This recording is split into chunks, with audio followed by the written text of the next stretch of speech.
तो ये है रामेश्वरम का भाई कॉरिडोर। तो यहाँ कैसे मैं पहुंची, चले मैं आपको दिखाती हूँ पूरा ब्लॉग। तो भाई ट्रेन में 2 दिन बिताने के बाद हम पहुंच गए थे होटल और सुबह जल्दी उठकर हम रामेश्वरम के दर्शन के लिए निकल गए थे। भाई यहाँ ऑटो वाले बहुत ही हमें लूटते, डबल पैसा मांगते, लेकिन मेरी बार्गेनिंग करने की स्किल की वजह से हम आधे पैसे में पहुंच गए रामेश्वरम मंदिर के पास। तो मेरे हाथ में आप ये जो थैली देख रहे हो ना, इसमें मेरे कपड़े हैं। तो भाई यहाँ पे मैं कपड़े क्यों लेकर आया हूँ ना, ये आपको आगे धीरे धीरे पता चल जाएगा। तो ये है सुबह में रामेश्वरम का माहौल और आपको ये जो दिखाई दे रहा है ये है रामेश्वरम का उत्तर साइड का दरवाज़ा। यहाँ पे 4 दरवाजे हैं। तो ये है फाइनली हम पहुँच गए अग्नि तीर्थम पे। तो यहाँ पे हमें स्नान करना होता है, इसके बाद हमें एंट्री मिलती है मंदिर के अंदर। तो आप देख सकते हो यहाँ पे सुबह के 5:30 बजे भाई कितनी भीड़ है। तो हम भी पहुंच गए ये शिव जी के दर्शन करके धीरे धीरे करके डुबकी लगाने के लिए। पर पर्सनली भाई थोड़ा सा मुझे डर लगता है। तो भाई आप देख लो यहाँ का नज़ारा कितना बढ़िया है और ईस्टर्न साइड पे ये सी पड़ता है। तो यहाँ पे आपको सनराइज एंजॉय करने को मिलेगा। तो भाई सच में बताऊं, मुझे तो मेरा इंडिया घूमने में बड़ा ही मज़ा आता है। आपका क्या मानना है, हमें इंडिया घूमना चाहिए या फिर अब्रॉड में हमें कोई ट्रिप लगानी चाहिए? तो मैं धीरे धीरे करके पानी में गई, पर मुझे थोड़ा डर लग रहा था तो मैंने हाफ ही डुबकी लगाई और भाई सच में बताऊं मुझे बड़ा ही मजा आया। तो मैंने 2-3 डुबकियां लगा ली। तो माना जाता है कि भगवान राम ने ये दरिया की रेत इकट्ठा करके यहाँ पे ये शिवलिंग बनाया था। तो मैंने भी वो मान्यता के अनुसार यहाँ पे ये शिवलिंग बना लिया था। इसके ऊपर थोड़ा पानी से अभिषेक भी कर लिया था और भाई इसके साथ साथ मैंने सूर्य देवता को भी जल अर्पण कर दिया था।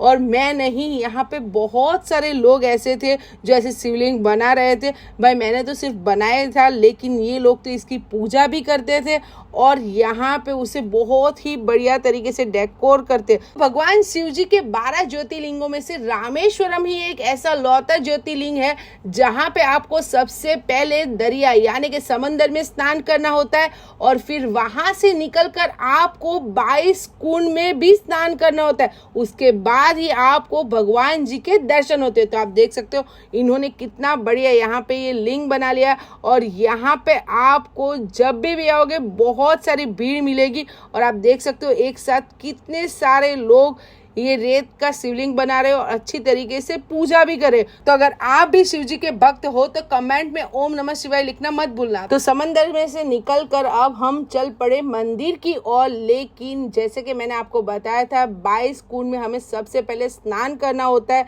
तो हम पहुंच गए थे ये कुंड के पास। तो आप देख सकते हो कितनी सारी भीड़ है। तो धीरे धीरे करके सब पे भैया पानी डाल रहे हैं, तो हम भी वेट कर रहे हैं। तो यहाँ पे ऐसे 22 कुंड है जिसमें आपको मीठा पानी भी मिल जाएगा, खारा पानी भी मिल जाएगा। तो धीरे धीरे करके हम आगे बढ़ रहे हैं और 22 कुंड खत्म करके हम पहुंच गए अब नेक्स्ट प्रोसेस यानी कि कपड़े बदलने के लिए। तो कपड़े बदलने के बाद अब हम पहुंच गए हैं रामेश्वरम के एक कॉरिडोर में। तो भाई बहुत ही बढ़िया बनाया है यहाँ पे। तो दर्शन हमने अच्छी तरीके से कर लिए हैं और अब हम शाम को पहुंच गए वापस से शिव जी के दर्शन करने के लिए। यहाँ पे हमने थोड़ी चाट खा ली और चाट खा लेने के बाद हम वापस से मंदिर की ओर गए। लेकिन इस बार हम स्नान नहीं करने वाले थे, हम डायरेक्ट ही दर्शन करने वाले थे। और लकीली वहाँ पे आरती चालू थी और बहुत ही बढ़िया साउथ इंडियन स्टाइल यहाँ पे आरती चल रही थी। जो वाइब आ रही थी ना, बहुत ही पॉजिटिव वाइब आ रही थी। मुझे तो ये आरती सुनकर बड़ा ही मज़ा आ रहा था। और यहाँ पे इतने सारे देवी देवता है तो धीरे धीरे करके आप देख सकते हो पुजारी सब की आरती उतार रहे हैं। और भाई सच में बताऊं मुझे ये नज़ारा देखकर मज़ा आ गया। तो दोपहर को हम गए थे भारत के लास्ट लैंड यानी कि धनुषकोडी पर। उसका कल व्लॉग आएगा तो आप देखना, बहुत ही बढ़िया वहाँ का नज़ारा था। तो लास्ट में हमने एक खाना खाया होटल पर जाके, पूरी दिन की थकान निकाली। तो चलिए मिलती हूँ नेक्स्ट वीडियो पर, तब तक के लिए बाय बाय।